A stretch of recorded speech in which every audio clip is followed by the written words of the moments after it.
Yeah, welcome back to another episode of the Format Podcast live. Yes. Yeah, so what we're gonna do, we're gonna go ahead and we're gonna get into it. Got some pretty interesting topics for you here today. Definitely gonna be NBA heavy. Obviously, we just got finished with the conference finals, and now we know who's playing in the NBA finals. But before we get to that, you know what time it is.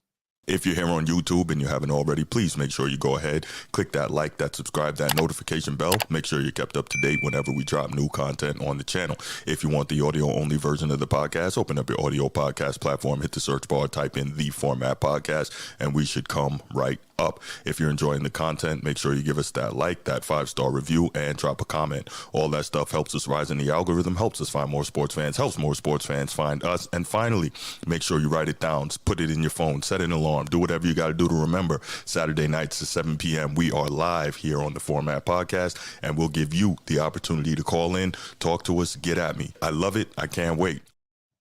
All right. So as I mentioned, we got some pretty good topics going here tonight. We're going to start off talking about Joel Embiid, as you can see right there. But also, before we get to that, please, when you come in the chat, make sure you let us know where you're coming in from. Leave that in the chat. Make sure you give us that like and that subscribe. It's really important. Really appreciate it. Obviously, if you haven't subscribed to the channel, make sure you do that already. But make sure you give us that like. Matter of fact, I guess before I get started here, I will wait for some people to come in the chat, and then we'll go ahead and get it going.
All right, I'm gonna go ahead and get started here. We're a few minutes in, so let's go ahead and do it. All right. So first, let's talk about Joel Embiid, right? And so one of the big things that we talk about constantly is the foreign-born talent at the top of the NBA, right? A couple weeks ago, I did a show with Jalen Rose, and he was kind of warning NBA players, American-born basketball players, that they really need to make sure they get on top of their craft and stay on top of their craft. Why? Because with the dominance that we're starting to see in the league, at least at the top of the league, of the foreign-born players, and then as well the influx of foreign-born players. I think roughly 30% of the NBA is foreign-born now, so that's almost 1 in 3 players. They are going to be in a position where the jobs are not going to be there to go around, and so they need to really be diligent in terms of mastering their craft so that they're able to hold on to those jobs, right? And so we talk about it a lot, the foreign-born talent at the top of the league, and that's usually a few different names, right? So in whatever order you want, I mean, however you want to look at it, it's normally Luka Doncic, Nikola Jokic, Giannis Antetokounmpo, Greek Freak, Joel Embiid, and now, of course, we got Shai Gilgeous-Alexander, aka SGA. He pushed his way into that kind of top 5 after being the runner-up for the MVP this season, and just being that guy, one of the top scorers in the league, one of the top defenders at the guard position in the league. So he kind of he pushed his way into that position, and so most of those guys are really getting it done, right? And one of my favorite players in the modern NBA, if not my favorite player in the modern NBA, is Joel Embiid. And why is that? I love the skill set that Joel Embiid has. He doesn't. I don't always like the way that he employs his skill set, but I love what Joel Embiid is capable of doing. And a lot of that has to do with the era that I came up in when it comes to basketball, right? I came up in the big man era, the dominant big man era. I mentioned it before on this show more than a few times. I started watching basketball mid to late '80s, but like my golden period is probably that my sweet spot in the NBA is probably like I'd say like 1990 to about 2005. That was like the best time in the NBA for me, and I loved it, right? And I grew up in that era where it was the big man era, and I love traditional big men, or at least big men who try to play that way. And Embiid is kind of one of those guys, right? And as you know, if you've been here before, my favorite basketball player of all time is Hakeem Olajuwon, and Joel Embiid is as close as we're gonna get in the modern NBA to Hakeem. And so that kind of endears me to him and his skill set, right? Joel Embiid, he's big, he's strong, he can dominate whenever he wants to put his mind to it, and I respect that. But now we get to the but, right? There's always a but. He's injury prone. He may not be the hardest worker, whether it's on his body or on his game. And that doesn't, he seems to lack, in my estimation, that day in, day out killer mentality that you saw from a lot of the great bigs in the past, whether it's Olajuwon or Shaq or Ewing or even Duncan, right? That kind of mouse in the house mentality. Like you got a mismatch, you're going to go in there on the block and you're going to abuse that mismatch until the opposing coach and the opposing player changes it, right? Joel Embiid doesn't always seem to have that. The only time I've kind of really seen him have that killer mentality is when he goes up against Jokic. And I think obviously because he knows that the prevailing thought is that Jokic is the best big man in the league. So Embiid's saying, yo, when I go up against Jokic, I'm going to kill him. And he usually hands him work, right? But it's funny, even though Tim Duncan was quiet and he seemed like he had no emotion on the court, the way he played, he wanted to kill everybody who tried to defend him, and he handed out a lot of work over his 18-year career. But back to Embiid, right? Embiid has it all. He has size, he has strength, he has agility, he has footwork, he has the mid-range jumper, he has the three ball, he has the post moves, he can rebound, he can block shots. There's nothing really that Embiid is missing in his game. There's no weakness for the modern NBA style of play, except what's the except? There's always an except, right? There's always a but, there's always an except. Embiid can't stay on the floor. That's the big problem there. Remember, this is a guy, he missed his entire first 2 seasons in the NBA because of injuries, and he's never come close to playing a full season. So I get it. It's no longer a badge of honor in the modern NBA to play all 82 games. And the teams now, the organization's training staffs, um, they often force players to sit even when they're fully healthy. But Embiid he's just a different situation, right? He's never played more than 68 games in a regular season. And it's like, come on, man. In his career, 10 seasons in now, he's played 433 out of a possible 820 regular season games. That's not good. But why is this a big deal? Because he's one of the best players in the league. He's a former most valuable player.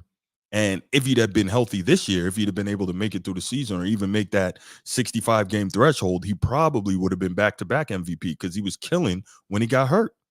And he's the centerpiece of the 76ers that's earned more than $214 million in his career. It's a lot of dough, right?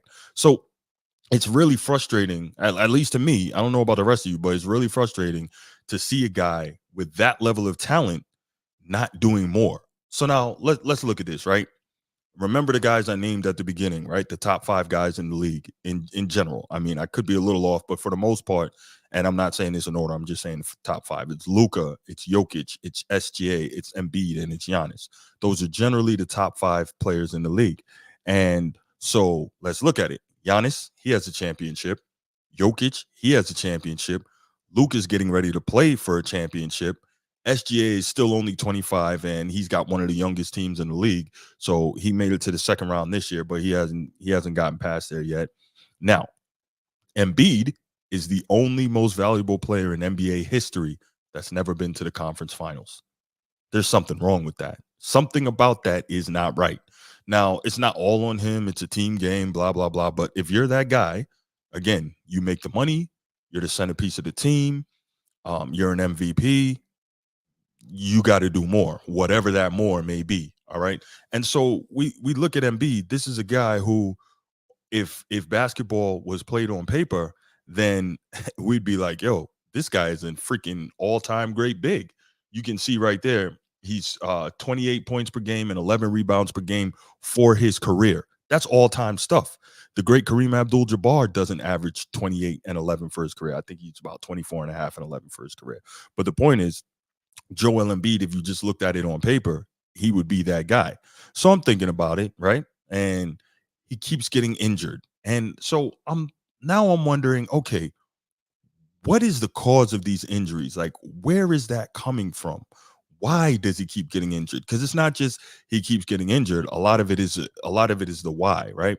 And I wonder if it has to do with Embiid's play style. I think we really got to start looking at what is causing these issues. And to me, I think it does have to do with his play style. One, I think there's something wrong with his balance. I don't know what it is. And it's odd because for someone with such great footwork and skills at his size, his balance has to be off. Why does his balance have to be off? Because he's always falling down. Every time you see it, not every time you see him, but often he's on the ground. And it's like, why are you always falling down?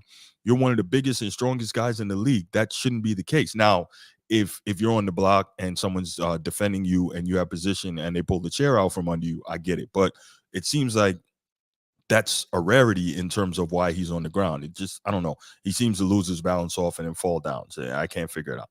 Okay, so still thinking about Joel Embiid's particular play style. All right. Um, you start thinking part of the reason that he might be getting injured so often is because he's a big. We know he's a big, right? Was he 7'1", 7'2", about 280 pounds? But he seems to want to play like a guard. And now part of that is a function of the modern NBA. And, this is the way these guys are coaching him. But if he would spend more time on the block, working in a more confined space, then maybe his limbs would have less room to be moving in ways that a 7'1", 7'2", 280-pound person is not supposed to move. What do I mean by that? Let's look at it this way, right? Have you ever seen like National Geographic or one of these nature shows or whatever, and you're seeing a giraffe, right? Giraffes run in straight lines. What's up? It's not that serious. What are you saying here? His nutrition is poor too, according to some reports. Yeah, I've heard that as well, and we're going to touch on that a bit in a bit. Thanks for stopping in. Appreciate you. So yeah, have you ever seen like on a nature show, National Geographic or whatever?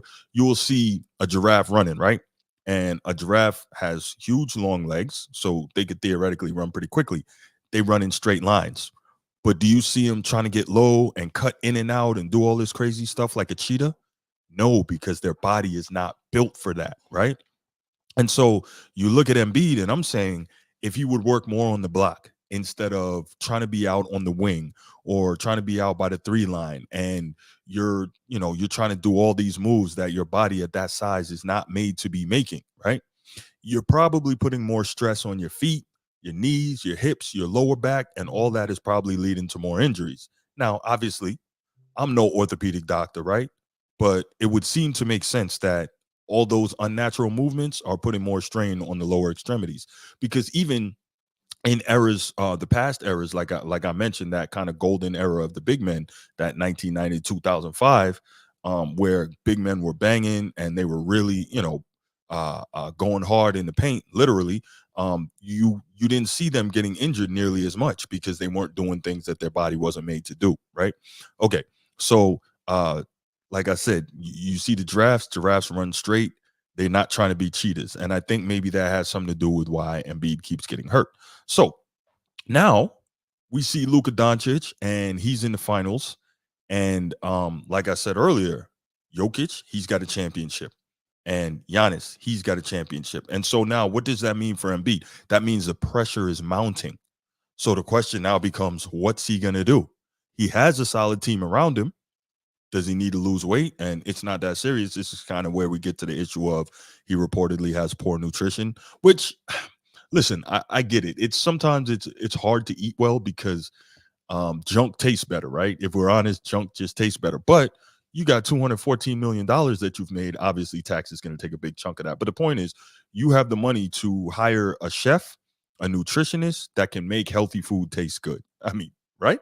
You got the money. That shouldn't be an issue. But anyway, um, he does now look like he's in better shape. Earlier in his career, people were really getting on him for being out of shape, but he looks now to be in a lot better shape. Does he need more time in the weight room?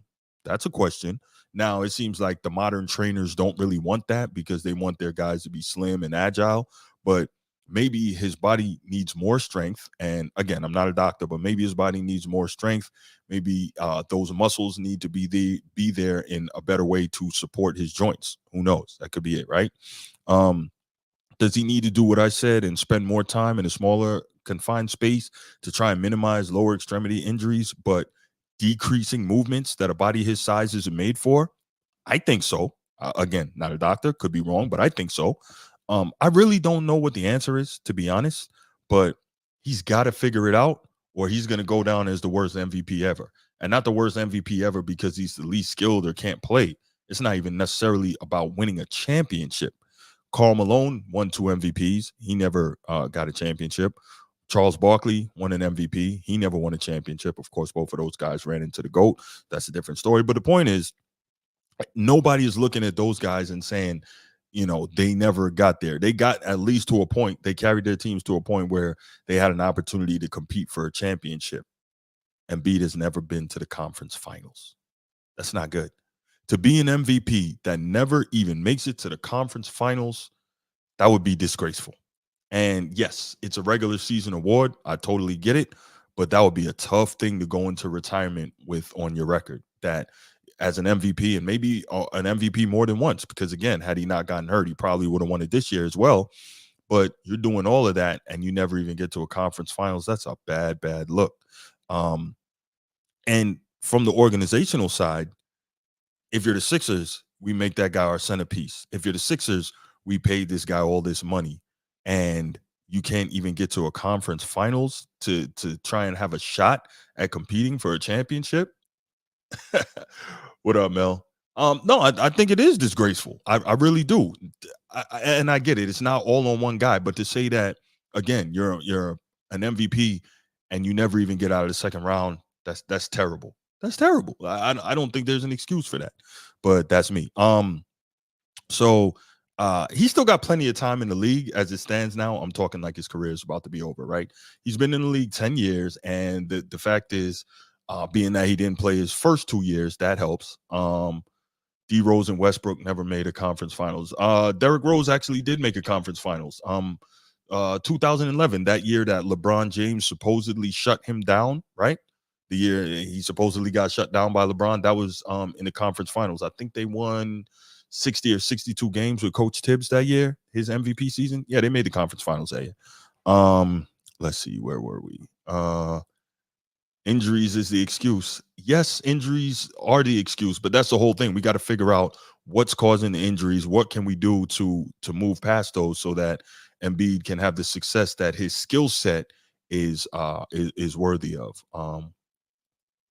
Westbrook played LeBron in the finals, so there you go. At the time, Westbrook wasn't an MVP yet, but at least we can say that he's an MVP that made the finals, right? Or a former MVP, I should say. Anyway, yeah. So I don't know, man. This is a tough spot.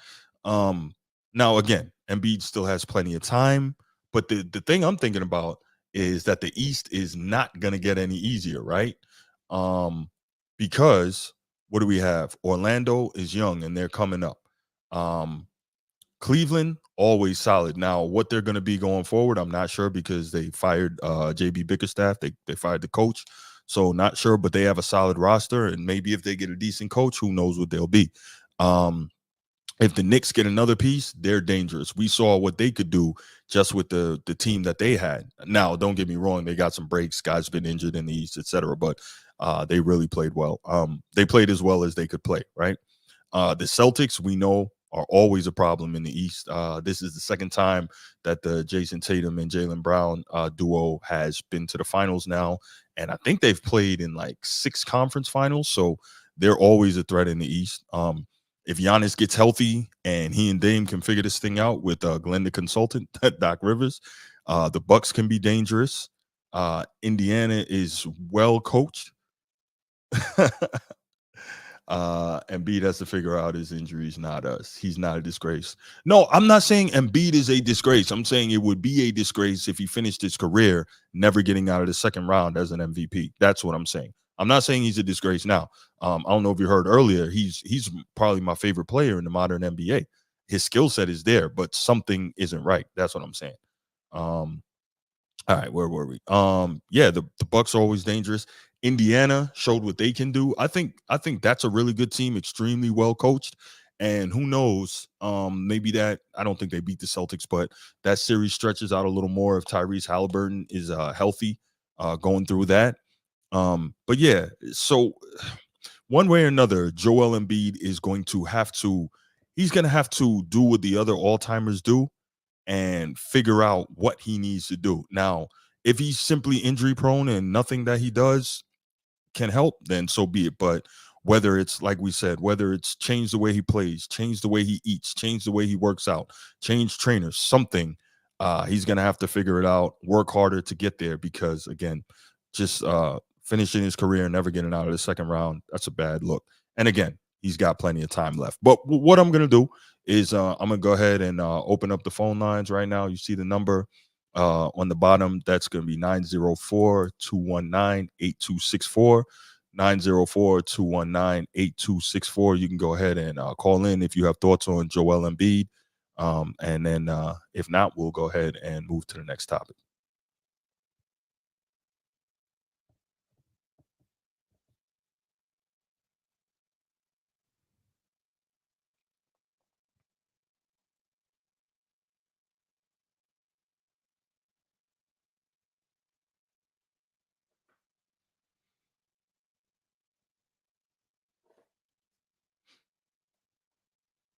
Okay, we'll go ahead and no calls. We'll go ahead and move to next topic, NBA Finals, and this one, this should be interesting. I'm definitely looking forward to this. All right, so full disclosure, I'm a Boston Celtics fan, been one for a long time. But that said, as a journalist, I think that I'm also capable of separating myself from fandom and kind of looking at this thing objectively.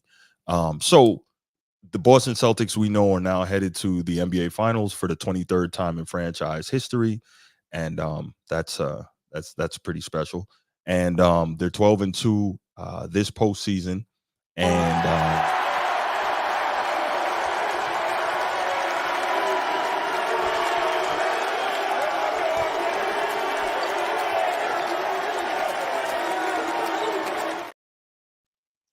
so yeah, so we saw there that was the post game celebration after game 4 after they completed the sweep of the Indiana Pacers, and we saw Jalen Brown get awarded with the Larry Bird Trophy for Eastern Conference Finals Most Valuable Player, which that was kind of interesting because he played extremely well, but Jason Tatum averaged 30 points, 10 rebounds, 6 assists on 46% shooting. He was only 30% from 3, but overall a very good series. Now, quick side note, he averaged 30 and he was 30% from 3. So imagine he gets that up to 35. That's he's gonna put up some numbers. But uh okay. What's up, G? What's up? Oh, Dallas in 6. Interesting. Interesting. So we'll talk about that. Yeah, so Celtics are 12-2 this postseason. Just swept the Pacers in the conference finals. Very good basketball team, obviously. And a lot of people, a lot of sports books, a lot of people had them pretty much all year as the team to beat in the NBA. I don't know that I necessarily felt that way. Just kind of watched and saw obviously an elite offensive team, kind of worried at times about the defense. Obviously, it's not the same defensive team that it was when Ime Udoka was head coach, but Missoula has done, and his coaching staff have done a good job with the Celtics. They play really good defense at times. Uh, they've got two really good, well, not two, three really good defensive players in Brown, um, Holiday, and Derek White. And everybody else plays defense really well as a unit, so they can be a lockdown defensive team when they're really checked into playing defense. Yeah, so Jalen Brown, he got the Eastern Conference Finals Most Valuable Player award, and coincidentally, that's a guy who got snubbed for All NBA and All Defensive Team, which kind of odd. But I guess that helped him because that put a chip on his shoulder, right? He talked about how he never wins anything, which I was like, wow. But he's been all NBA before, which is what allowed him to get that supermax contract. Was it 305 he signed for last offseason? $305 million. A lot of dough. And Jason Tatum is coming up on his too. But anyway, the Celtics they're a very well-rounded team. They've got 5 players averaging double figures on the season, 2 more scoring 9+ points per game. And so that right there, I think that's very dangerous, having that type of balance, being able to score like that. You got guys who can get hot and get busy on any given night. And then of course you got Porzingis coming back, and we'll talk about him shortly. But meanwhile, in the Western Conference, and you got a couple storylines there, which we'll get to going forward. But um, Luka Doncic, Kyrie Irving, and the Mavericks are lined up as the opposition. And to me, this NBA Finals is an absolute pick 'em. And so we saw that was that game 5 absolute blowout where Luca just came out. I think he outscored the entire Timberwolves team by himself in the first quarter. I think he had 20 points. He finished with about 36. But that 20-point first quarter really set the tone. Where are we here? If Kyrie averaged 29 and Luca averaged 30, the media would never snub Luca for MVP like they did Tatum. Hmm. Interesting. Yeah, I don't think Tatum made top 5 in the MVP voting. I don't think he should have won it, but he didn't even make top 5, which I thought was ridiculous. I'm like, seriously? That's not a good look. But yeah, we can see here that I think if it goes 7, that favors Boston. Yeah, I think you're right. It's not that serious. They have the home court, and the Celtics are pretty good historically in home court in those type of games. But yeah, where were we? So yeah, I think that this final series is it definitely it's up in the air for me. I have no idea who's going to win this thing. I can't even pick one. Um, but what Luca and Kyrie did in the Western Conference Finals was just ridiculous, man. Especially like I said in that closeout game. So obviously you saw there in the clip, Luca won the Western Conference Finals MVP, the Magic Johnson Trophy. He averaged 32, 9, and 8, and he shot 43% from three, which to me is the dangerous part because Luca is, I think he's on the year about 34% from three. So you get him knocking down shots like that, it is dangerous. Oh my goodness. Oh, okay, okay, okay. Man down sports, you were referring to the conference finals MVP. Yeah, you're right. I get what you're saying. Yeah, about Tatum getting snubbed for MVP. I got you. I got you. But regardless, he still got snubbed at least in the MVP voting for the regular season. But you're right. Um, yeah, so Luca and Kyrie, whoo, man, those two right there, man. But yeah, Luca shooting 43% from three. You cannot allow that. You cannot allow that defensively. You gotta do everything you can to try and bring that down to his normal levels. And he went absolutely nuts. And I believe he's the first player ever to lead the playoffs in points, rebounds, and assist totals going into the finals. I don't think that's ever happened before. So, all you LeBron fans that love to throw these kind of stats out there, well, there you go. That's a new one for you, right? He's Luka's the first person to done that. To do that, excuse me. LeBron has never done it.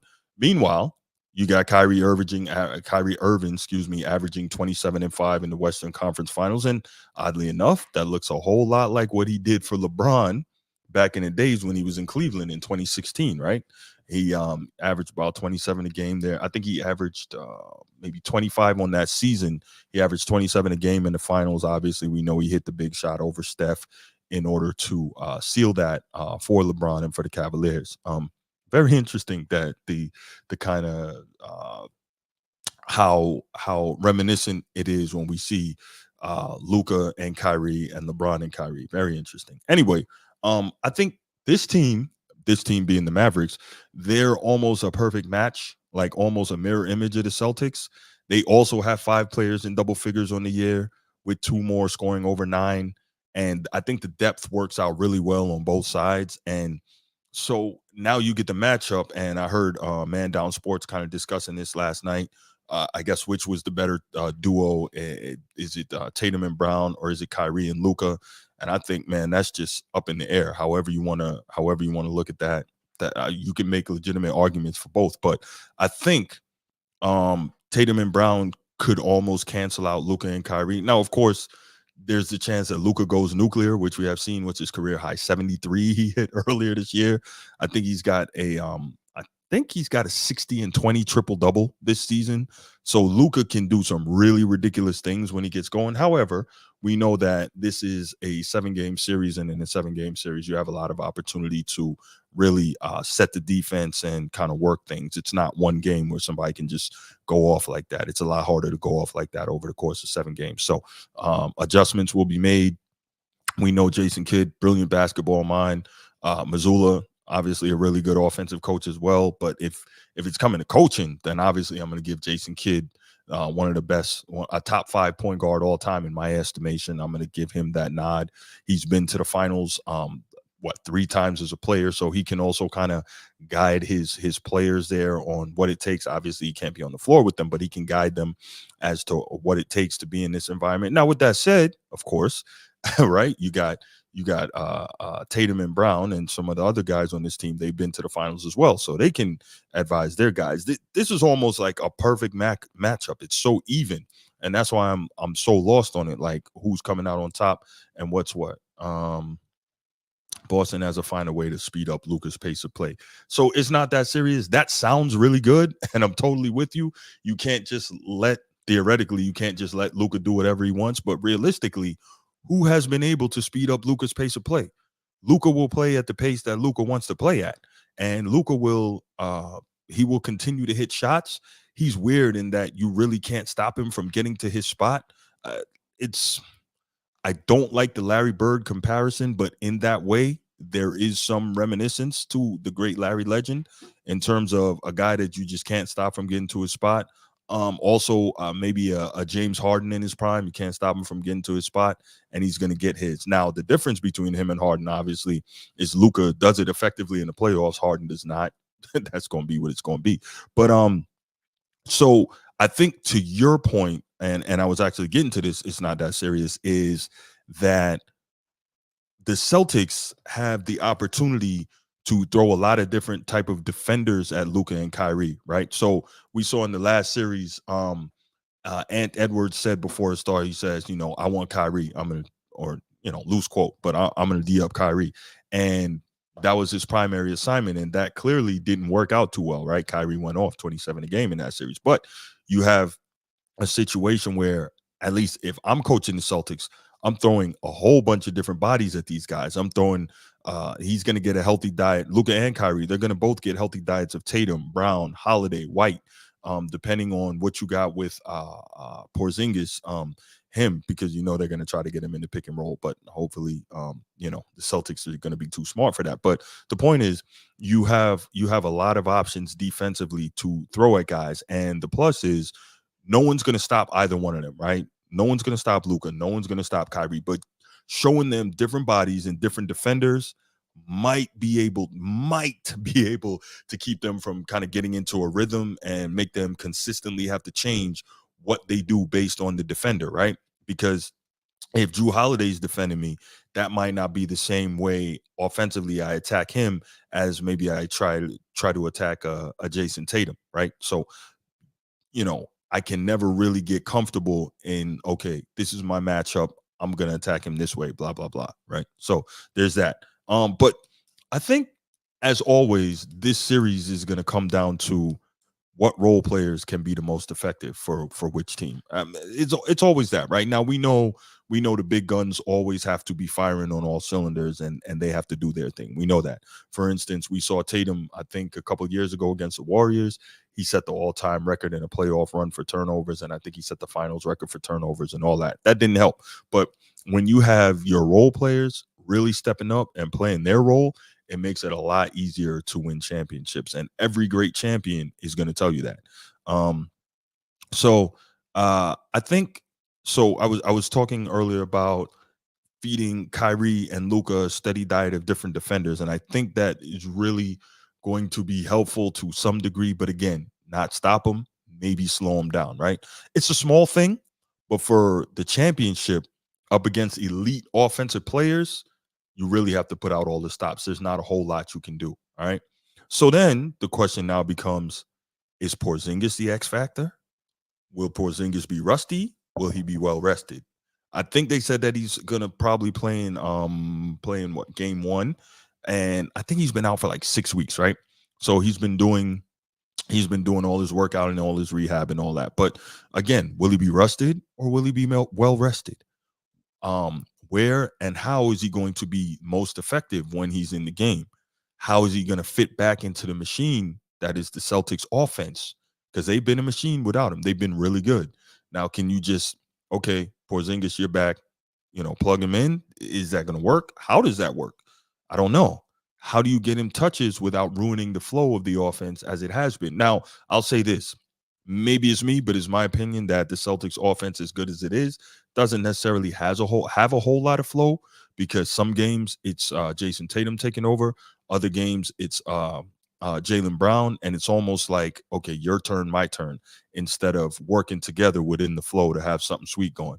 But it is what it is. Then another question: will Jason Tatum be more efficient? Is he going to shoot better than 30% from three? Maybe, maybe not. Will Jaylen Brown try too hard? We know he's got a chip on his shoulder. He feels like he never wins anything. Is he going to try too hard to take over this series and win it for the Celtics? Don't know. He's always looking to prove that he's actually worthy of whatever snubs that he feels he's received. So there's all of that. So we got a bunch of questions, man. We got a bunch of questions. Who's going to win? Don't ask me. I have no clue. This is such an evenly matched series in my estimation. I have no idea, but I think it's going to be really enjoyable to watch. It's going to be a really good series.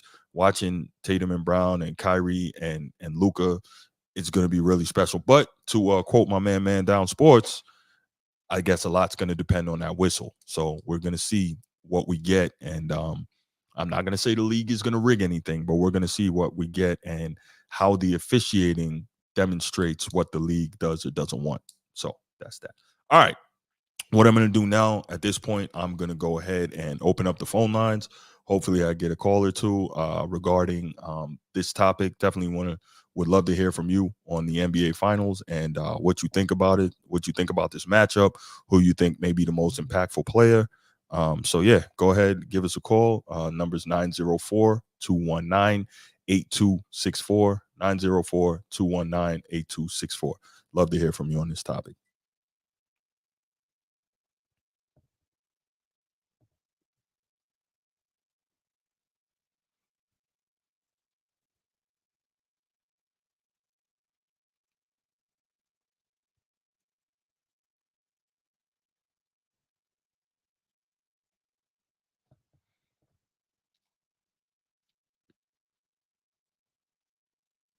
Okay, no calls on that one. Looks like we're just flying through these topics. All right. So next topic, this one, man, was this one really got me thinking. Okay, so Anthony Edwards, the guy they were talking about. Oh, okay, looks like we got a call. Go ahead, take this. Call the Format Podcast. Hello. Hello. Yep. Hey, do me a favor, turn off YouTube in the background, please. Or turn up. Or YouTube is. Oh, I see what you mean. Yeah, mute it Okay, or hold turn it on. off. Yeah. Yeah. All right, who's calling? Norris. Norris. What's up, Norris? His first time calling? Yeah, I think so. I was listening.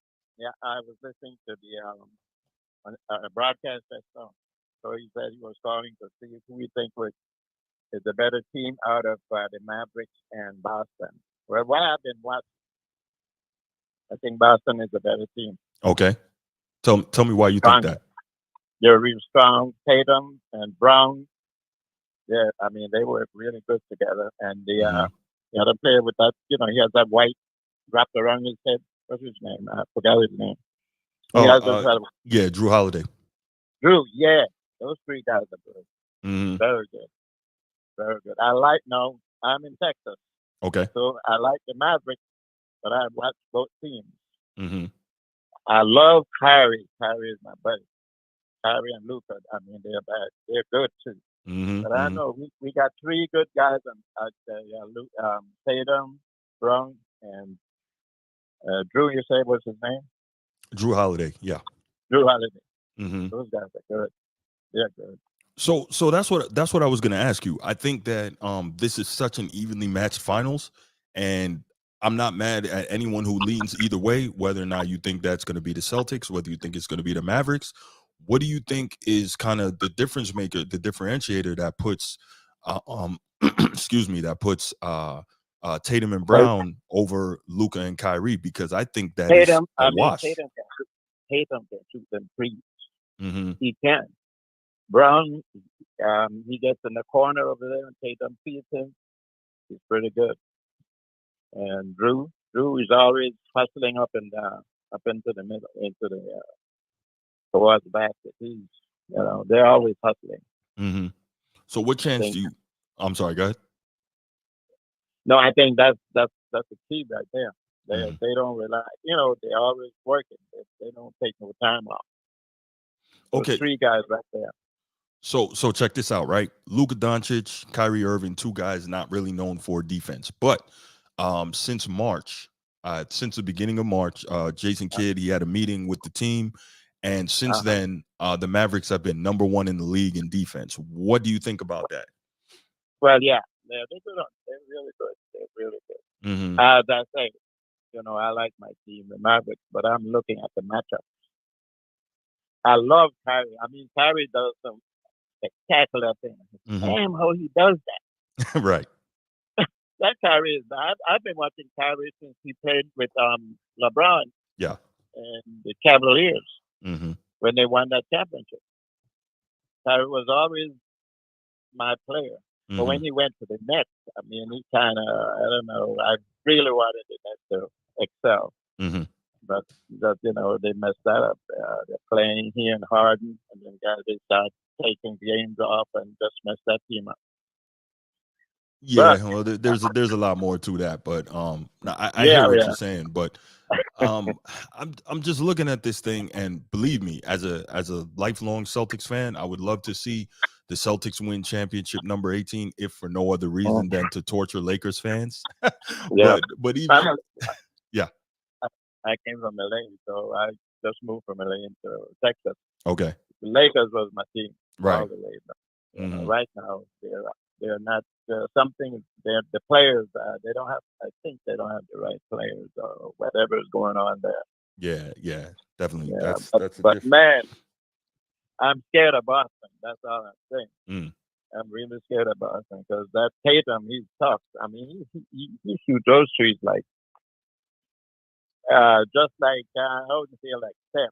Steph is the best three hmm point shooter, hmm but Tatum is kind of right behind him. Luca is bad. You see that last game right here? How Oh, he just started absolutely, off with three. absolutely. Did you So see that? yeah, yeah, Huh? definitely. I was actually going to talk about that, and because you're talking about Tatum being able to shoot the three, and yes, he can shoot the three, but this past series, the Eastern Conference Finals, he shot 30% from three, and Luca shot 43% from Yeah, three man.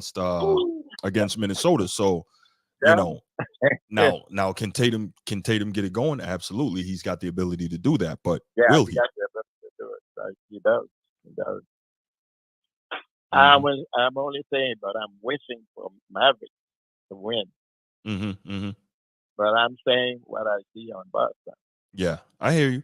I But also I think love, I think Dallas has a coaching advantage as well. Go ahead. yeah, the coaching is damn good over Hmm there. And man, this last game, Luka came out. I said, "Oh well, we got this." He came out with them threes, and you were shooting them from all corners. I said, "Wow." hmm And then you put Kyrie with that. Kyrie, this last game, the game that Kyrie really worked was, I think, was one, two. I think it was the third game, the second or third game. That boy was working. hmm So here's the thing, right? Because of the way Luca came out and got busy from jumping game five, Right. people don't even realize Kyrie Irving had 36 in that game, right? Yeah, right. So That's right. so that's scary when you got a guy who can have 36 and it's quiet. So Quiet, that yeah. that's why I'm saying like Dallas is so dangerous. I think Oh it's no, just an even matchup. uh-huh. Yeah, I think so. Yeah, you could say that. I think so. I'm just scared of that Tatum guy. That guy. He's something else. Yeah, I mean we've seen he's got the capability to go off. I think Was that the year they went to the finals 2 years ago when they played? He had the game six winner go home against Milwaukee, and I think he gave him about 47. So Tatum can go Yeah. off, absolutely, no question. No, Oh yeah, nobody's yeah. saying that he's not outstanding, huh? Mhm. You can go up. That's the only guy I'm really keen on the Boston. Brown and Drew, they're pretty good, but Hmm. Tatum, I think Tatum, he gets that ball, man. And get a clear shot. That's it. All right, all right. But You got anything else you want to add? I just love my Kyrie and my Luca, but I still have a little thing in the back of Tatum. And I really enjoy your show, buddy. So you take care and keep on doing what you're doing, okay? Hey, I appreciate that, man. Make sure you like the show and subscribe to the channel, and make sure you share it Oh with yeah. other people too. Well, yeah. Oh yeah. No, it's a good show. That's the first time I saw you, and I kept on and you were talking the way you were talking. Oh yeah, he's pretty good. He knows his stuff. I appreciate that, brother. Thanks so much, man. Don't be a stranger, and I'm gonna save your number and make sure you call next time. We do this Oh every yeah. Saturday So, night. all right. You take care, my friend. All right, brother. You have a good one. Right.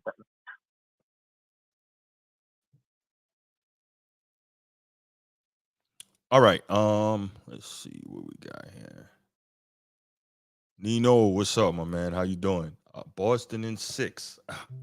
Listen, I'd love to see it.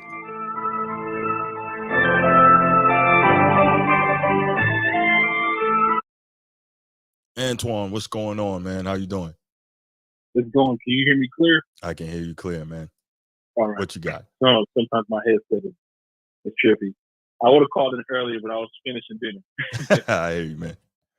Yeah, but as far as like Dallas and Boston, Mm-hmm. I don't really have a dog in the fight. Right. I just want to see a really good series. Oh, you will. And my thing is this for Boston. Mm-hmm. They if Dallas you give them 5 games, I think they would win. That's why I made a comment in 7. Boston would win because they have too many more players. They're healthy because the East, frankly, everyone that Boston has beaten in the stars is injured, and it's not Boston's fault that happened.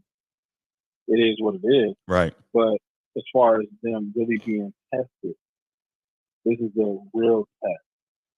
Oh, And absolutely. somebody and Luca, I'm not as high as people on him, but I'm not low on him either. One thing I said about that young man, um, he does handle adversity pretty good. Mm-hmm. Not I ain't gonna say like superb, but pretty good. Because when he's challenged, folks going after him, he plays at his own pace, and no one seems to speed that man up. And I was listening to your commentary, man, and you're right, man.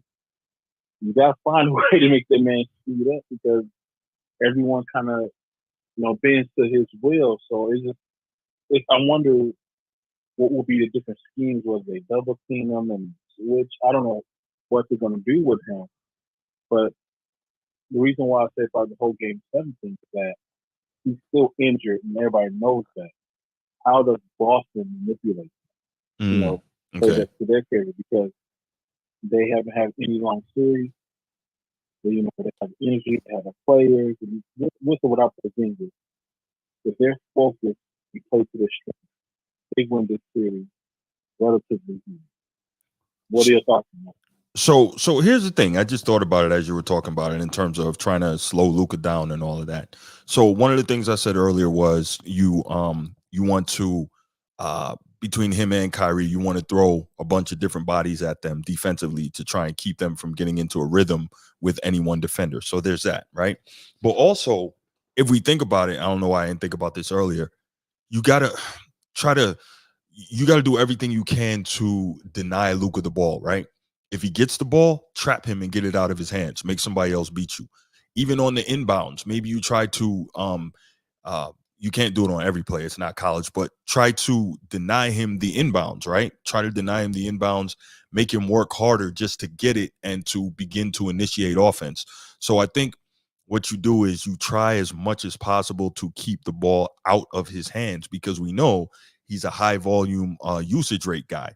And so even though his usage rate is down this playoff run, but on the whole, he's a high usage rate guy. So if you can, when he gets the ball, especially when he's in his spots, he's tall enough that he can see and pass out of it, but you have to try and trap him, i.e., but the thing is, you can't just bring the trap the same way every time. You got to bring it from different angles and with different bodies so he can't get comfortable breaking the trap. So there's different things you can do.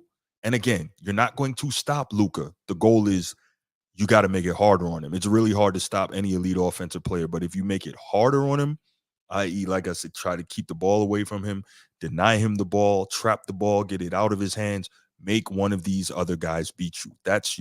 I think that's your best and only hope. Now, have other people try to do that? In watching, it doesn't appear to be that other people have tried to do that, but they should. Like, when I think about Kyrie, for example, he's been vilified over narratives. You Mm-hmm. know, oh, he didn't want to play with LeBron, stuff like that. And what makes that, and so to me, this is a person. LeBron tried to get him traded, and he responded to that. I mean, Cleveland was told that was going to be the team, even when LeBron came back. LeBron going to do a thing. The new Brown was going to leave. And so he was thinking that was still going to be a thing, but he was willing to, partner with LeBron and partner with Cleveland, but they were trying to do him dirty behind his back. So that shows you how I think Kyrie, all-time great. I don't know where you rank him, but I think he's grossly underrated because of the narrative that surrounds him. He's a cancer, and all these different beliefs they try to put that in, which Mm-hmm. have nothing to do with basketball at all. Mm-hmm. And it's from a basketball perspective. LeBron don't get chip number 3 if Kyrie isn't there. And Correct. then to even add that, even though they got a gentleman's sweep, if if Kyrie didn't go superstar again in the game that they did win, they get swept. Mm-hmm. So he's a very dangerous player Absolutely. because he can play off ball, he can play with the ball. He's very, very tactical with how he approached the game. And I know a lot of it has to do with, how he responded to Kobe and other influences.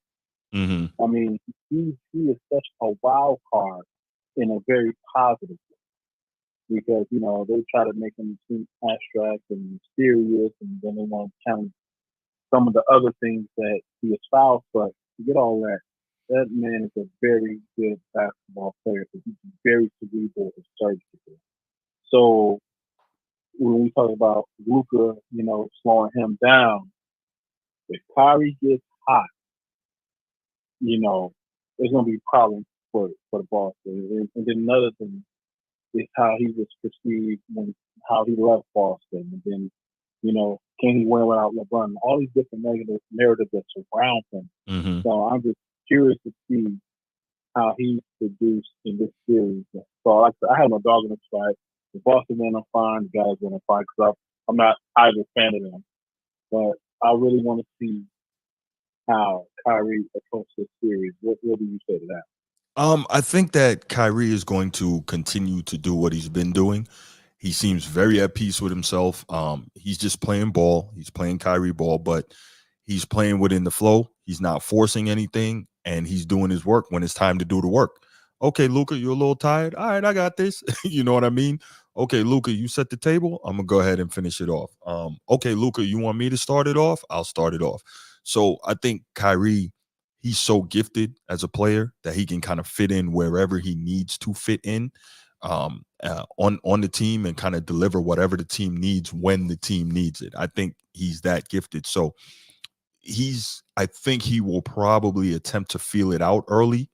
And then wherever he feels it's necessary or wherever his coach says it's necessary, that's when Kyrie will deliver. And there are very few players that are that talented that they can do that. But Kyrie is one of them. That's my thought. Yeah. All right, man. I agree with that, man. Was an incredible topic, man, and yeah, looking forward to the rest of the show. Hey man, I appreciate that. Oh, yeah, no. Gee, that's a good point. Celtics fans versus Kyrie. I think they respect the type of player that he is, but we'll see what type of greeting they give him. Obviously, the Celtics fans are going to want no one or nothing standing in front of them and championship banner number 18. So we'll see how that goes. All right. All right, man. You take it easy. Thanks for the call, All right. You Antonio. too, man. All right, brother. Have a good one. All right. Let's go ahead and we'll move on to the unless anybody else has any calls on the NBA finals, we'll go on and move to the Anthony Edwards topic. And this is one that really got me thinking. Yeah, so where are we? Anthony Edwards. Okay. All right. What do we got? We got another comment. Kyrie with two. All right, G, you wilding right now. That's not gonna happen, man. You pushing it, bro. Listen, I'll give Kyrie his due. He's an incredible player, and he's probably gonna average up near 30, but he's not gonna get two 50-point games. That's not gonna happen. The Boston Celtics, they have too many good defenders. He's gonna do his thing, but he's not getting two 50-point games. Nah, you're pushing it. All right. Let's go ahead and get to the Anthony Edwards topic. All right. So if you consume a lot of sports media, which obviously I do, I'm a member of the sports media. I listen to a ton of podcasts, I read a ton of stuff, and it's like there are certain things which are kind of go-to moves in the sports media to kind of draw attention and to be kind of successful in terms of a story or an idea, right? And one of those go-tos is comparison with past players or a GOAT debate, whether no matter what the sport is, right? And this season, more towards the end of it, we kind of saw and heard a comparison that personally I couldn't believe when I heard it, and but it's pretty much on the shelf now. And that comparison is Anthony Edwards being compared to the GOAT himself, Michael Jeffrey Jordan. And yes, I said Michael Jeffrey Jordan is the GOAT. There's no question about that. Anyway, yeah, so Anthony Edwards was compared to Michael Jordan. And for the life of me, I couldn't really figure out why. Like I really racked my brain, try to watch him play, try to pay attention and look at it. And I don't see where the comparison is. And it's funny because longtime NBA scribe and now television and radio personality Chris Broussard of The Odd Couple and of what's the show he's on with Nick Wright? Can't remember the name of the show, but he's a Fox Sports One and Fox Sports Radio television and radio personality. Chris Broussard, he was on The Odd Couple and he said that he texted with Michael Jordan and that Michael Jordan actually said that he saw some similarities between himself and Anthony Edwards. So now I'll say this. As of late, we've been seeing and hearing some discrepancies in terms of sportscasters or sports reporters and their reporting and some of the truth. I hate to call out my journalistic brethren, but sometimes we see that and it's unfortunate. But now I'll say this: if Chris Broussard said on air that he texted with Michael Jordan and that Michael Jordan said something, I think it's fair that we can kind of take that Michael Jordan said he saw that. So Michael Jordan, according to Chris Broussard, said that he saw some similarities between himself and Anthony Edwards. And me personally, I never saw it. So I must be blind. I know I wear glasses, but I must be completely blind because I never saw those similarities. But that doesn't mean that Anthony Edwards is not a special talent, because we know in the modern world, anytime you disagree with something, apparently it makes people think that you're obviously you're championing the polar opposite of that. And that's not what I'm saying, right? I'm not saying that because I don't see similarities between Michael Jordan and Anthony Edwards, that Anthony Edwards is a bum. That's not what I'm saying at all. I know he's a special talent. What I'm saying is I don't see uh that particular comparison. I just don't. So I was looking at it, going back and watching some stuff here, and Anthony Edwards, he's fast, he's explosive, he can shoot it, he can finish at the rim. He's got all the tools, right? But I see absolutely nothing of Michael Jordan when I watch this guy play. Again, maybe I'm blind. I just don't see it. Now, I love that he doesn't shy away from defense. He, being Anthony Edwards, he wants to defend. Now, maybe next time he'd be a little more quiet when you are going to draw that assignment against an elite offensive player. Probably the better move, right? I love that he doesn't shy away from defense. However, Michael Jordan was a completely different animal entirely. And he was probably the best perimeter defender of all time, right? It's either Michael Jordan, Scottie Pippen, or Gary Payton, three best perimeter defenders of all time. I will brook no argument on any of that. Um, so I'm looking at this and I'm saying, where is this comparison coming from? Other than they're both, young lions, they're explosive, etc. And well, Anthony Edwards is a young lion, reminiscent of Jordan when he was a young lion. Again, some people think that. I don't see it, but okay, cool. When you look at the best perimeter defender of all time in Michael Jordan, he could completely lock down his assignment, meanwhile still being the best offensive player, not just in the game, but in the league.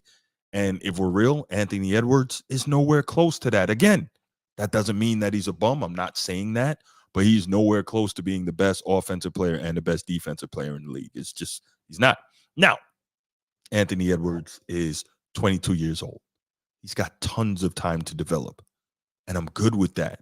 But it just sucks that these type of comparisons have to get made. And I kind of understand it from a journalistic and a TV and a radio standpoint.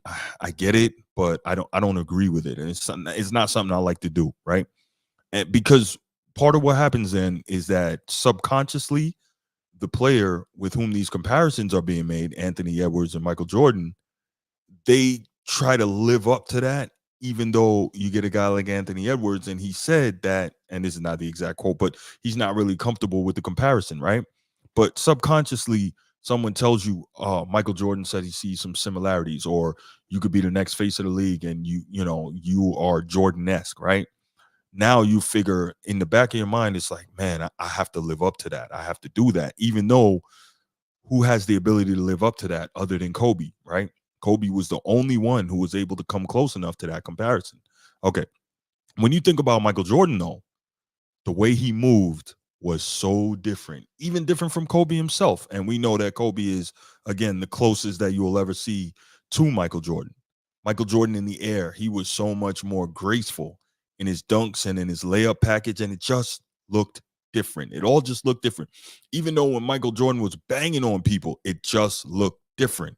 Now, again, Kobe, obviously, closest we're ever going to see to Michael Jordan, but even he wasn't quite there. Now, some might say that he surpassed Michael Jordan, and I get it. I disagree, but I get why some people might say that. It's not that serious. Jordan was a dog when he came into the league. Ant-Man is good, has mad potential, but he doesn't have that mentality. Ant has the talent to be an all-time great, but doesn't have the mental. He doesn't have the mental yet, right? And we'll talk about that a little more. He doesn't have the mental yet. Again, he's 22 years old, so I don't want this to seem like I'm lambasting Ant-Man. He's still a young cat, right? And he has time to develop. He has time to grow, both in his game and in his mental. And I think that's going to come because I think he wants it. But at the same time, we got to stop putting the weight on these guys with these type of comparisons.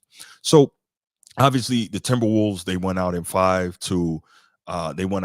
in the Western Conference Finals against the Mavs. And Ant-Man, he wasn't quite the same. He wasn't quite the same player that we saw against the Nuggets. Part of that was the matchup. Part of that was the fatigue. Hold on. Let's take this call. What's up, G? You a little behind, man? Nah, man, you jumping through really, really quick, bro. I'm jumping through quick. What you got, bro? All right, so I was looking at how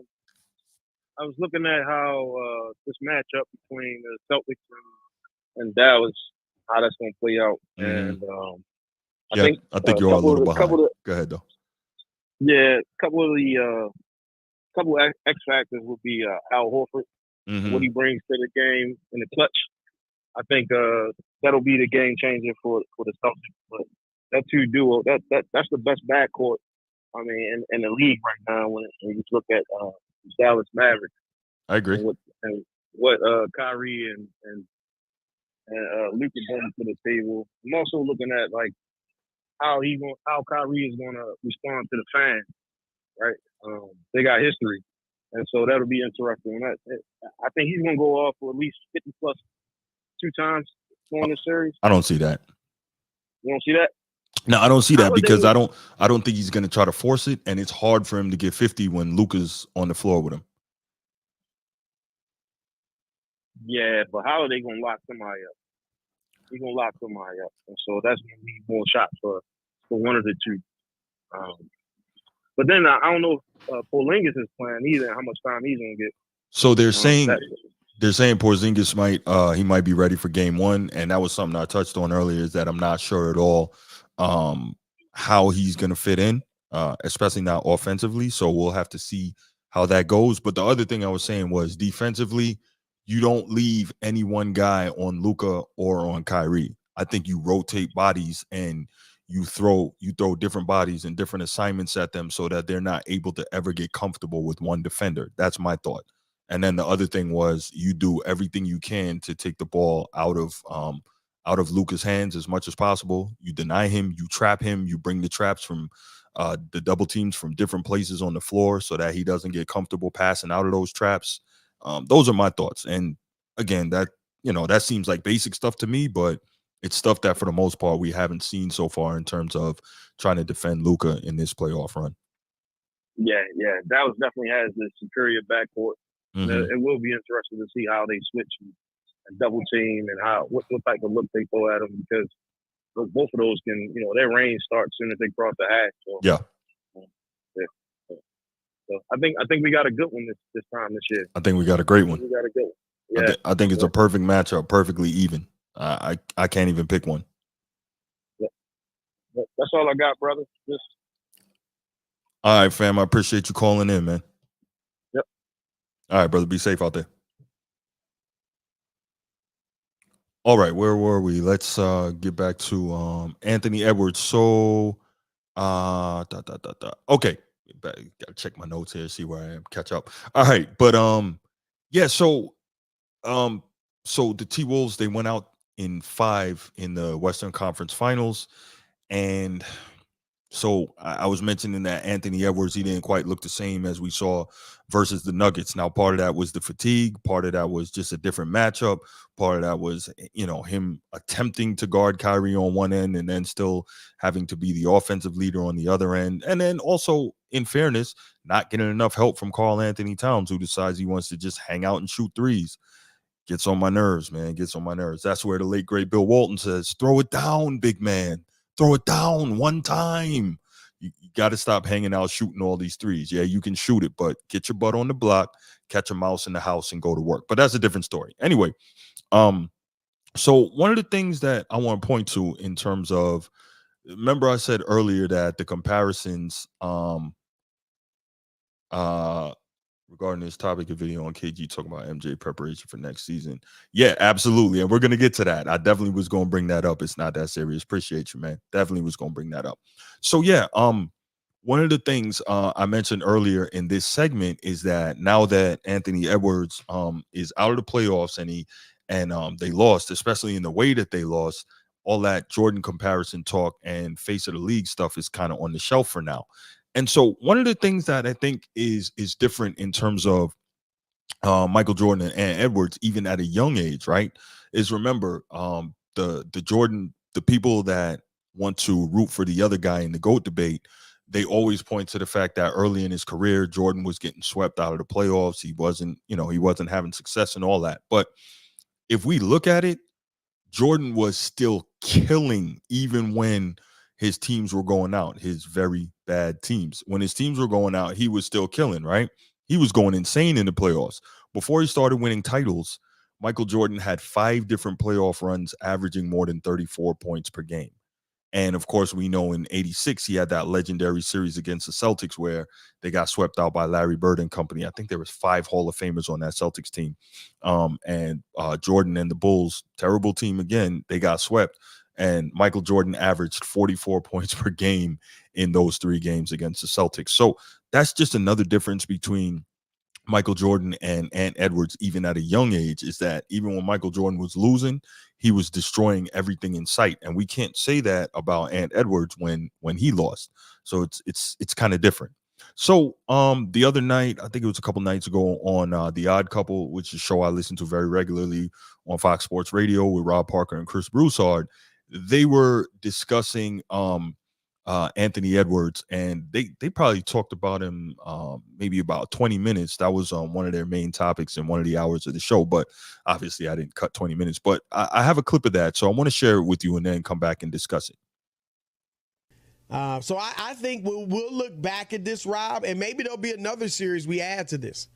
But we'll look back and say this was him going through his growing pains like Jordan did with the Pistons, like the Pistons did with the Celtics, like LeBron did at times, with the Spurs being swept. This will be, his even Luka has had his playoff disappointments. And so we'll see if he's up to the task, Rob. But I think he is, but he just got to keep working. Yeah, but the fire has definitely been put out a little bit. Like, people were ready, Chris. They thought, my God, 22, there was all this talk, buzz, the Michael Jordan stuff. I mean, he was on fire, and everybody was raving about him and thinking, look at what this 22-year-old kid, the games he was putting up 40 points. It was like, wow, look at he's breaking through all these things that we thought you had to do, to get to that point. Right. Everybody was ready to pick him to go to the finals. Yes. Oh, look at the Timberwolves. Look at Ant-Man. My God, he's arrived. No, not yet. Do you think that, because I think with the Michael Jordan comparisons, in my mind, certainly my thoughts, but I think with most others, it was more stylistic. You see, I get it, but just to be... Jordan, but I don't think, I personally, and I've said this from the first day I mentioned him and Jordan in the same breath, I don't think he'll ever be in the GOAT conversation or top 10 player like that. So I don't think, maybe I'm wrong, I don't think people were saying he's going to ever be as good or arguably as good as Jordan. But I think they're saying the game has similarities. Even Jordan said that, texted that to me. Right, I get that. But whenever you mention that guy's name with anybody, Chris, people are going to have extremely high expectations. Okay, so I love the comments that were made there. So the first one, well, I guess the last one that Rob Parker left us on was whenever you mention that guy's name with anybody, and that's the Michael Jordan comparison. Remember, I talked earlier about the subconscious need of the player being compared to the GOAT to try and live up to that. But Rob Parker just said there that there's going to be high expectations, and no matter what you do to try and quell those expectations, you get named with that guy, it's just going to be what it's going to be, and either you live up to it or you don't, right? And so I think that in this situation, and I mentioned it a little while ago, even though the T-Wolves lost, had Ant Edwards really been going off in the losing, it would have been viewed a little differently. But now it's, like Rob said, the fire's kind of out. Maybe pour some cold water on it. Now, again, 22 years old. This is the thing I want to make sure that I make clear. He's 22 years old. He's got, God willing, a lot of time left to develop himself mentally, physically into that guy. So there's no question about that. He is special already, and he can be even better. But we just want to make sure that we acknowledge he's 22 years old. So nobody's trying to bury the dude. We're just saying it's the nature of the sports media to put somebody on a pedestal, and then if they don't immediately deliver, to put them away. And so Chris Broussard, at the beginning of that clip, he talked about the growing pains, and it's true, right? The vast majority of the all-time greats have to go through those growing pains before they can win. Now, sometimes you got guys who get lucky. You have a Tim Duncan, who came in the league in 1997. And 2 years later, he's winning the championship because why? He had an all-time great in the front court with him in David Robinson. So the Spurs got lucky. They tanked for the pick. They got lucky and won the draft lottery, and they drafted Tim Duncan. So that happens. You have a situation where Magic Johnson gets drafted by the Lakers in 1979. You already have the reigning league MVP there. You've got Norm Nixon, a multiple-time All-Star, running point. You got Bob McAdoo, a multiple-time scoring champion and MVP runner-up.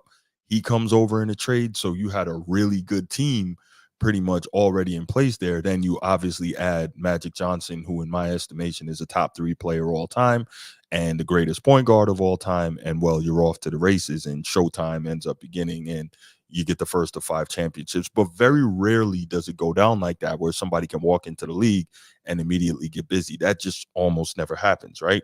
And so you look at some of the other all-time greats. Obviously, Michael Jordan entered the league 1984, didn't win a championship until 1991. Hakeem Olajuwon entered the league in 1984, number 1 overall pick, and didn't win a championship till 1994. Isaiah Thomas, think he came in the league 1982, didn't win a championship until 1988. And Zeke always talks about how he had to watch the Celtics, and then he had to go through the Celtics, and then he had to lose in the finals to the Lakers, and then he had to go through the Lakers, and he went through Portland. So he went through his growing pains, right? So we know that. Obviously, LeBron James, he enters the league in 2003, doesn't win a championship till 2012. 2012, the 2011-2012 season is when LeBron wins his first championship, and he had to go through his stuff.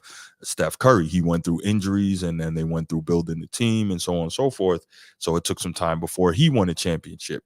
Kevin Durant took some time before he won a championship. So all these all-time greats, they all had to go through their growing pains, and there's no reason to think that Anthony Edwards would have been any different, or that it makes him any less of a player because he has to go through his.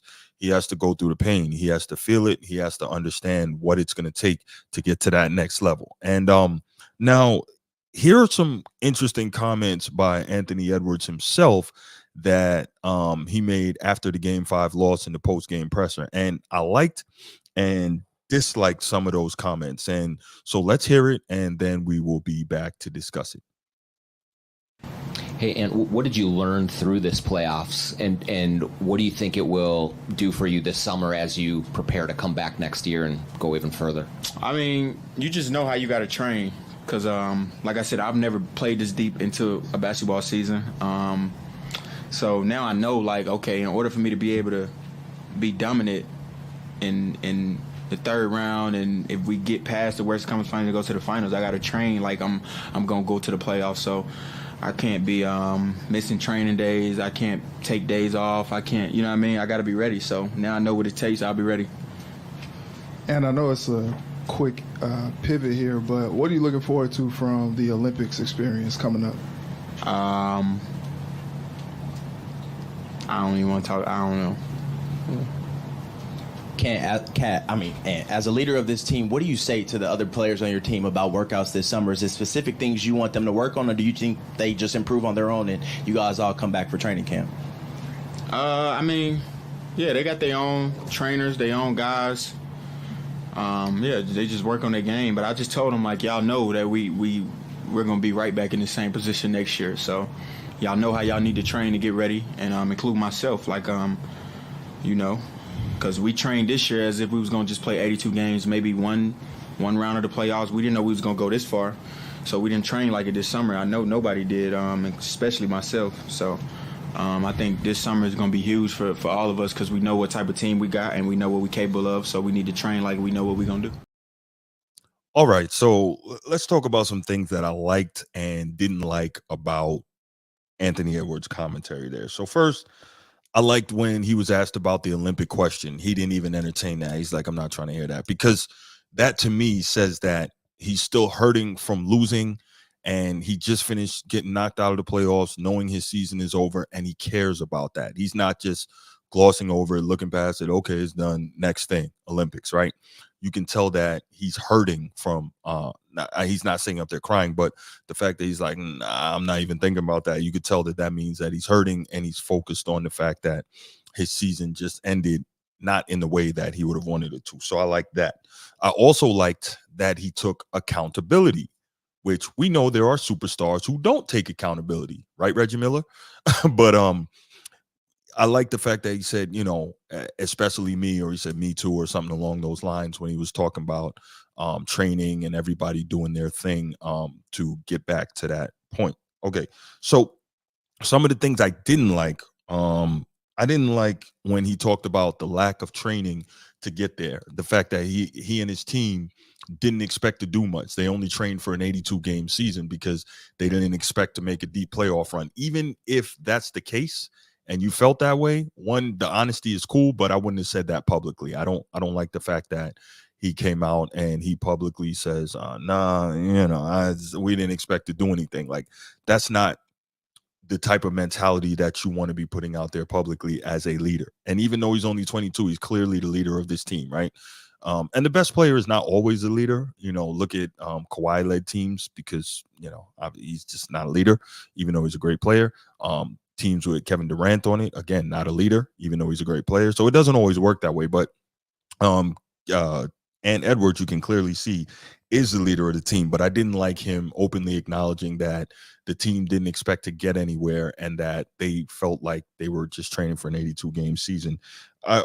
So I also, I didn't like the fact that he was kind of like, well, all these guys got their own trainers and stuff like that. And yeah, they do have all their own trainers, and I respect that. But I'm thinking, as a leader, I would probably have said something more along the lines of, all these guys, they have their own trainers and they do their own thing, and I respect that.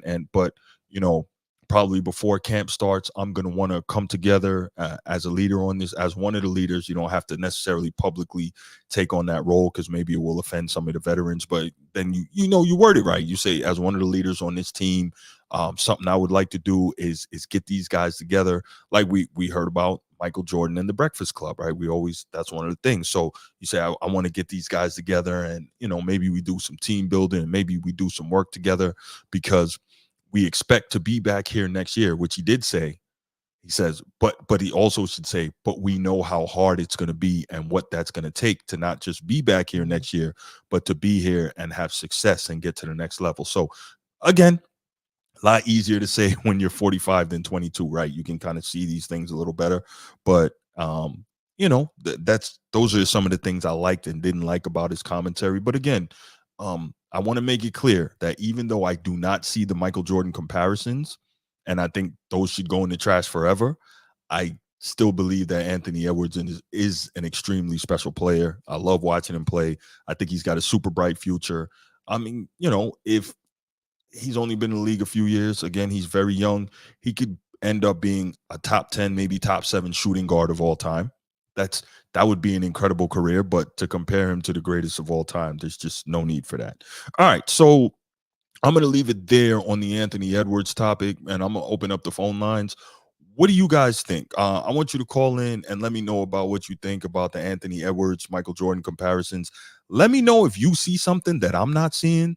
Let me know if you feel like, I want to know your thoughts on whether or not those comparisons lead to a player subconsciously pushing to maybe do things to try to live up to the comparisons. Let me know if you like this commentary. Just give me a call and let me know your thoughts on that. I'd love to hear what you guys have to say about the Anthony Edwards topic.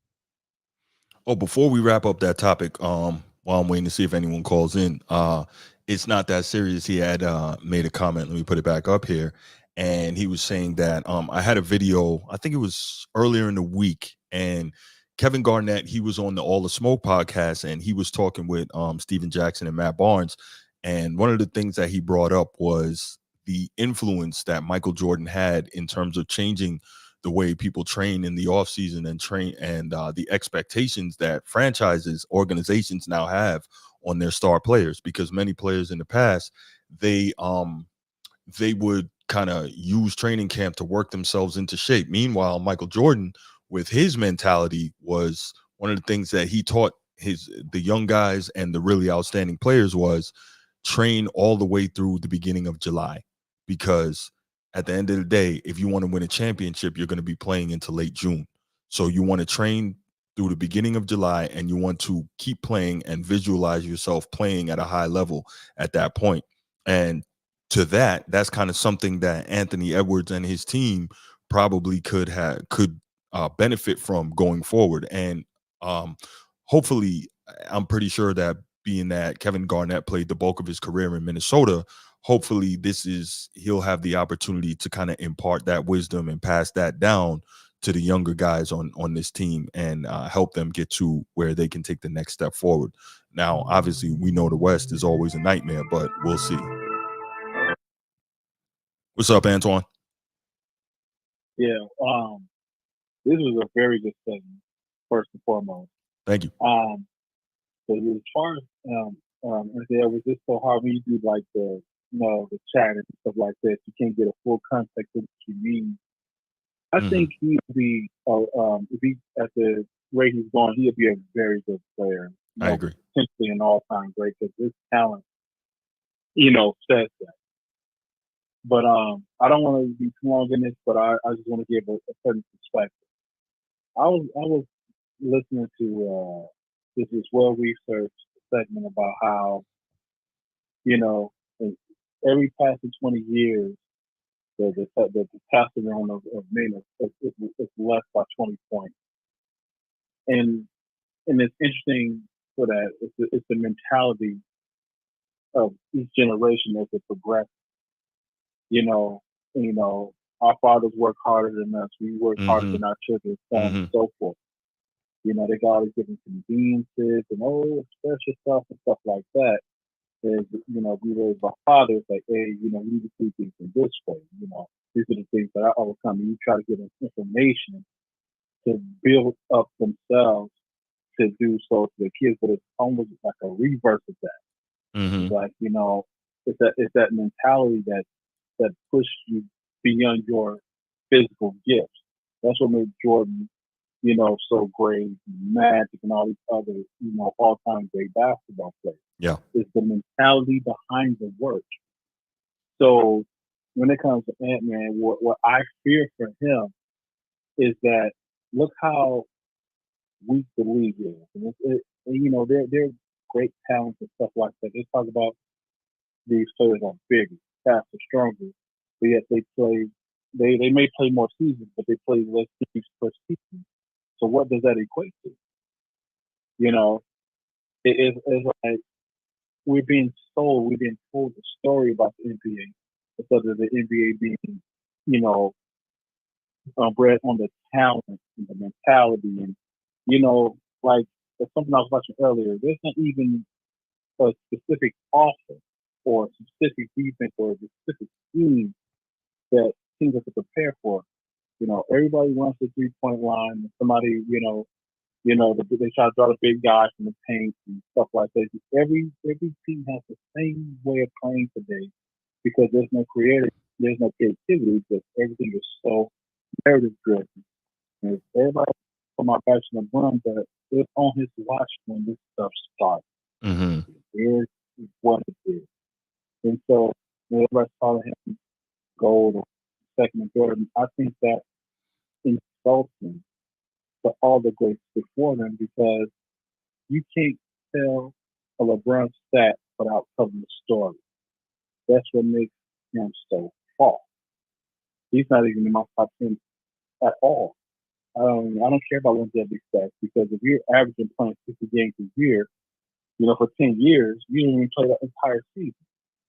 So I say all that to say this is the same thing. I hope that he stops that old school mentality.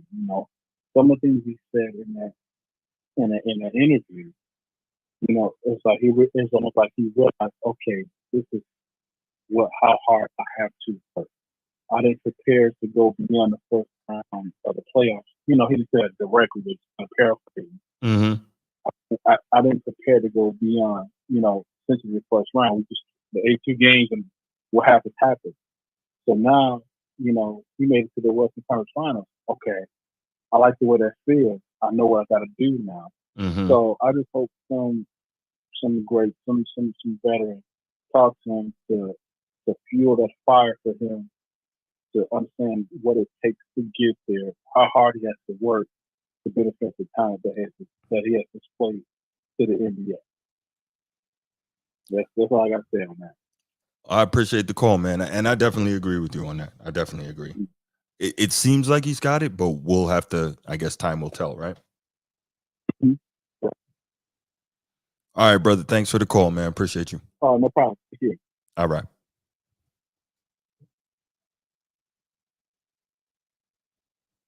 All right.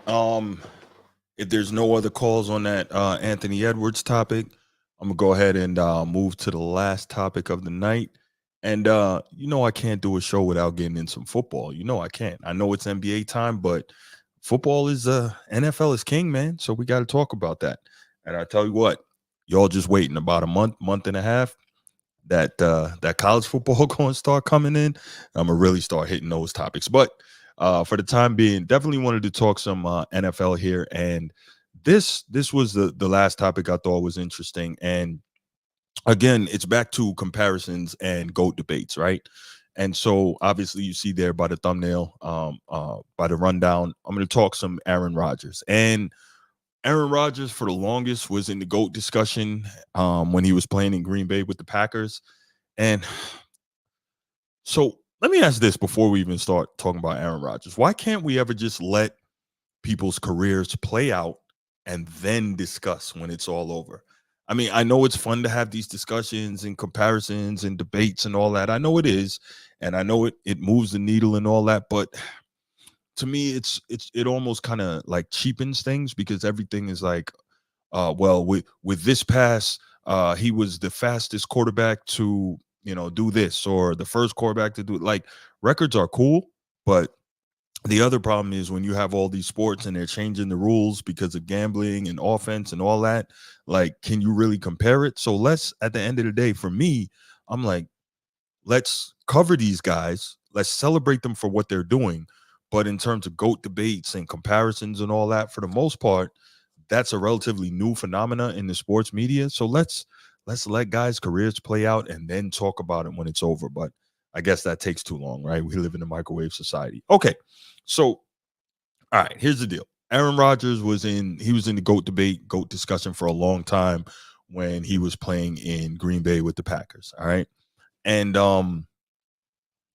so he's back somehow in the middle of the GOAT discussion. So here's a funny thing. I never could figure out why he was in the GOAT discussion to begin with. All right. I understand that clearly Aaron Rodgers is one of the all-time greats. There's no question about that. And I would never try to say he's not. Now, this is a guy, he can make all the throws. He was mobile. He was just an incredible quarterback. And people always said that he was the best thrower of the football of all time. Now, I always pushed back against that one because I'm like, there's a guy named Dan Marino. There's a guy named John Elway. There's a guy playing now named Patrick Mahomes. Where did this greatest thrower of the football ever come from? Now, is he an elite thrower of the football? Absolutely. Does he have the biggest arm? No, but he can make all the throws. He can make them on the move. He can make them from the pocket. He's got enough of an arm, right? But this greatest thrower of the football of all time, I never could figure it out because if you took a Dan Marino or you took a John Elway and you put him in the league today where you can't hit him, and of course you can't hit them, you can't hit the receivers. Like, imagine the type of numbers they would put up. Imagine how their interception percentages would go down, and imagine how their touchdowns and their yardage would spike.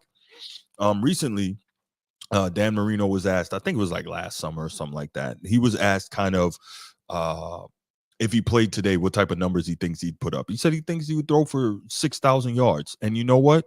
You give him some weapons, I believe Dan Marino could do it because, was it 1984? In 1984, Dan Marino threw for 5,000 yards and 48 touchdowns. And that was an era where guys simply did not do that because the running game was primary. And so we know how special that he was. Yeah, absolutely. We do live in a narrative world. Yeah, and me as a journalist, I somewhat contribute to that. I try not to, but it's hard to avoid that completely. Yeah. But yeah, so you look at some of these all-time greats and you're like, how is it so definitive that Aaron Rodgers is the greatest thrower of the football we've ever seen? Now again, we live in a narrative world, as it's not that serious just said, and that means that I'm sure some people may see this and think, oh, he's hating on Aaron Rodgers. He's saying Aaron Rodgers is a bum. No, no, no. I'm just saying it's not definitive he's the greatest thrower of the football we've ever seen. I don't get that. So anyway, I don't know. Well, I don't know what I'm not seeing. But here's the other thing. Now we start talking about Aaron Rodgers in the GOAT debate, and I never could figure that out because one of the biggest things for me is performance on the biggest stage, and he wasn't a great postseason performer, isn't, and that's just the facts, right? Now let's look at his positives. He's a four-time MVP, right? Most valuable player. Only Peyton Manning has more. He's got 5. He's got the highest passer rating in history, the highest touchdown to interception ratio in history. All those are incredible numbers. He had a great run in Green Bay. But here's my thing, and people might think I'm crazy for this, but here's my thing. I'm not even sure that Aaron Rodgers is definitively better than Brett Favre. He threw a lot less picks, but I'm not sure that he's definitively better. Oddly enough, they played the same amount of years there, and then after that, they moved on to the Jets. Really strange. Anyway, the numbers in the playoffs are almost identical. They had 12 playoff seasons in Green Bay, both of them. In 12 playoff seasons, Aaron Rodgers had 45 touchdown passes. Brett Favre had 44. Aaron Rodgers had 5,894 passing yards. Brett Favre had 5,855 passing yards.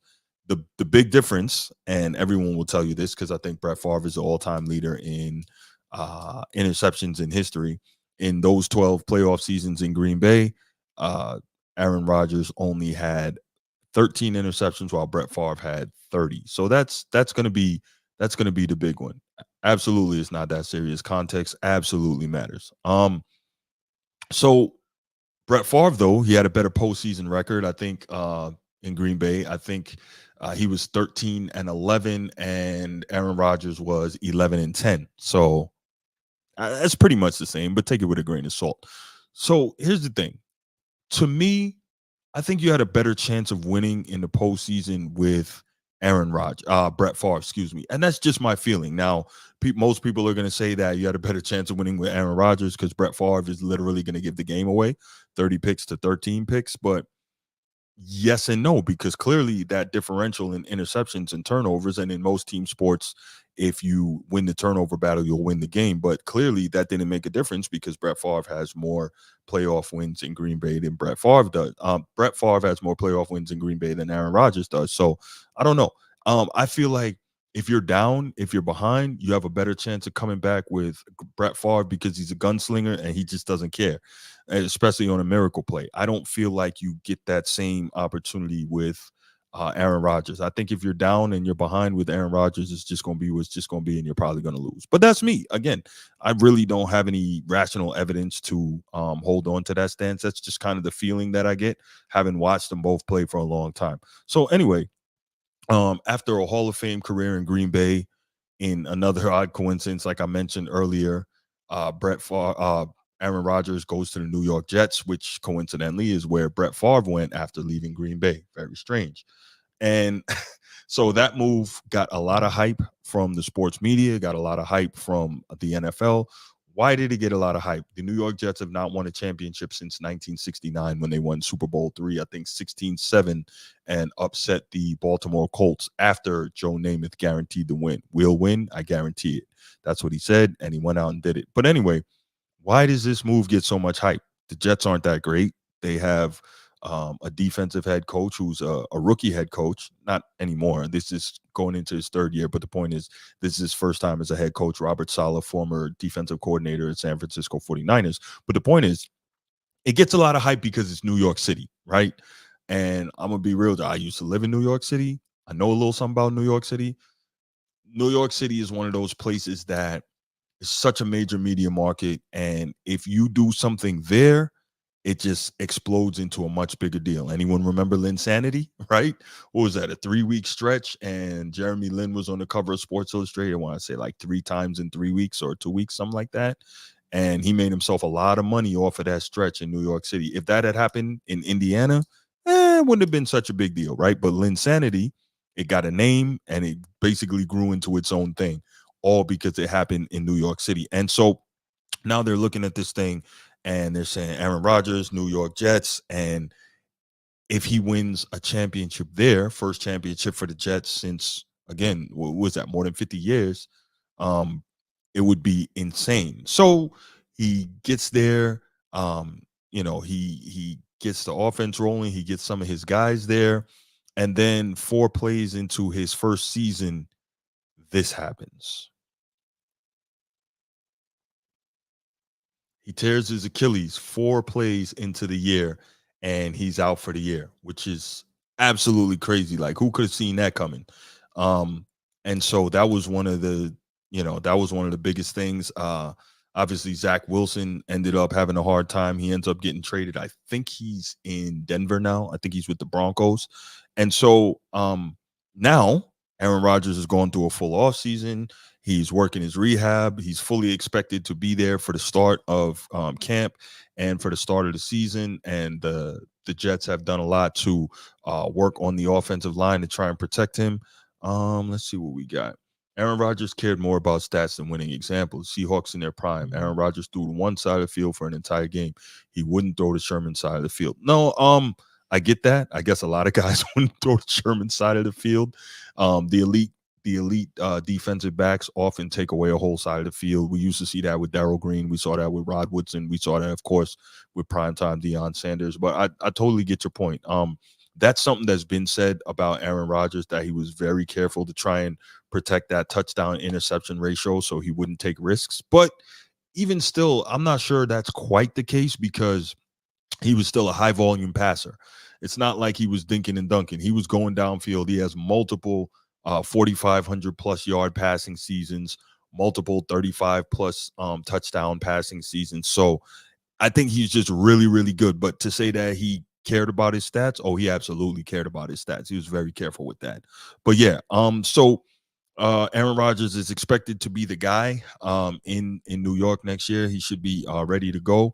There were rumors that he might be able to have gotten back had the Jets made the playoffs. Probably not, but he was trying to, I think, keep the morale of the team up and keep them playing hard and all that. But now the discussion is, if he wins the Super Bowl with the Jets, he's in the GOAT debate. And I'm like, how? He only has one Super Bowl right now. So if he wins another one, he's suddenly in the GOAT debate. I get the 4 MVPs. I get that. But nah, man, that doesn't make any sense to me. Tom Brady, anyone? He is the undeniable, irrefutable GOAT. And probably the closest to him are maybe Pat Mahomes, of course. Joe Montana, he's got 4 Super Bowls. Now the numbers for Joe Montana aren't going to be the same, because that was a totally different game and a different era that he played in terms of the passing numbers. But the winning and the big game performance, we can't forget about that guy. Pat Mahomes, he's had the greatest start to a career that anyone has ever had at the quarterback position. John Elway played in 5 Super Bowls. Now he's under 500. He lost 3 of them, but different era, and it's so hard to win in football. And he didn't have much of a running game, and he just ran into some of the all-time great teams. When he lost to the Redskins, formerly the Commanders, formerly the Redskins. That was 1988, I believe, and was that 42-10. Doug Williams went nuts. Timmy Smith set the single game rushing record for the Super Bowl, 206 rushing yards. So the defense totally just did nothing for him. Doug Williams, I think, threw 4 touchdowns in the second quarter in that game. So John Elway got no help whatsoever in that one. Let's see. He and the Broncos lost 55-10. Was that 1989 against the 49ers, I believe? So that was an all-time great 49ers team. And I think they also lost to the Giants maybe in 86 or 87. They lost to the Giants 39-20. So some really, really outstanding teams he ran into. But when he got a running game before he retired, he won back-to-back Super Bowls. So imagine if they had gotten him a running game earlier, right? But these are some really all-time great quarterbacks, and I think we got to look at it and say we can't just be so quick. I know it's New York City, so I know that's going to be huge, and I know there's now this thing of, if you can go to another team after you've been somewhere for a long time and win again, a la Brady, it'll put you in the GOAT discussion. But it shouldn't, because Aaron Rodgers, in fairness, has not been an outstanding postseason performer at the quarterback position. He just hasn't. Now, I get the 4 MVPs, and I get what it's going to mean to the NFL and to New York City if he can win a championship with the Jets. I get it. But that, to me, should not at all put you in the GOAT discussion. It just shouldn't. So I'm gonna leave it there. That's gonna be the last thing I have to say on that topic. If anybody wants to call in and give me their thoughts on Aaron Rodgers, whether or not you believe he's in the GOAT discussion, whether or not he should be, if he can win a championship with the Jets, go ahead and do that. Or if you have any other anything else that you wanted to touch on from any of the topics we talked about earlier tonight in the show, you can go ahead and give me a call. I'll wait a couple minutes on that, and if not, then we'll go ahead and call it a night.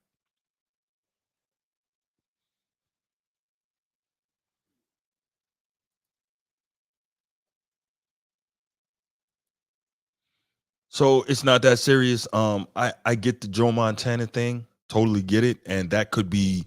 I don't know where you're from, like where you live, or what your influences were growing up in the game of football. And I'm older. I'm 45, so I'm old enough to have seen Joe Montana getting busy in his prime. But for me, I think the GOAT is Tom Brady, and I just think it's too overwhelming. I think was it 10 Super Bowl appearances, 7 Super Bowl championships. He's got all the records right now. He's got all the yardage. He's got all the touchdowns. He played across multiple eras, so we can't even say that he played in an era where the numbers were trumped up based on the rules. He played across multiple eras. He did it all. So I think it's got to be Tom Brady. I think as of right now, the guy who might have a chance to take that from him is Pat Mahomes. Um, like I mentioned earlier, Pat Mahomes has the greatest start to a career that we've ever seen at the quarterback position. Again, the rules are the rules, but Pat Mahomes is special, and I think he'd be special in any era. So yeah, I respect that you think it's Joe Montana, but I can't see it. I think it's got to be Brady.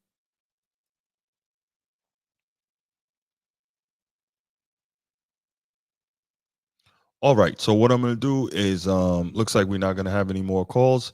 So I'm gonna go ahead and I'm gonna shut down the show for the night. Thanks to everybody who checked in. Thanks everybody who left comments. Thanks everybody who called. I appreciate you. Make sure that you're liking and subscribing. If you haven't already, make sure you're sharing the show with other people who love sports talk. I really appreciate all y'all. Let's try to get this thing to 2,000 subscribers. We're on the way there. And yeah, I'll be back with you probably during the week. Definitely got a throwback Thursday on Thursday. Might record a couple other episodes during the week, but next Saturday, you know what time it is. We're gonna do this again. All right. So yep, I'll be back with the next episode, and I'm out. Peace.